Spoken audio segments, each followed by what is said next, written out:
મિત્રો આપણે આવી ગયા છીએ મહાદેવના સાનિધ્યમાં. એવું નથી ગોવામાં મહાદેવના તો ઘણા બધા મંદિર છે, એમાંનું સરસ મજાનું મંદિર આપણે આવી ગયા છીએ દાદાના દર્શન કરવા. બાગા બીચની બરોબર સામે તમે બાગા બીચ આવો ને ત્યારે રસ્તામાં ગણપતિ બાપાનું મંદિર આવે, મહાદેવનું આવે.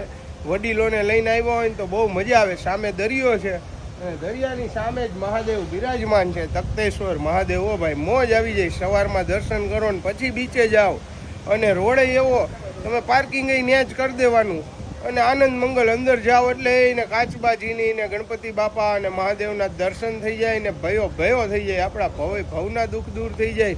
તો આ મંદિરે અવશ્ય મુલાકાત કરજો. બાગા બીચની બરોબર સામે છે, બાગાના એન્ટ્રન્સ ઉપર જ. અને આખો મંદિરનો વ્યૂ જોવો, તમે મંદિરના દર્શન કરો, મોજ આવી જશે. જોરદાર જગ્યા છે. તો હર હર મહાદેવ લખતા જાજો ને વધુ વિડીયો શેર કરજો ને લાવ ફોલો કરતા જાઓ. આવજો. બાપા સીતારામ.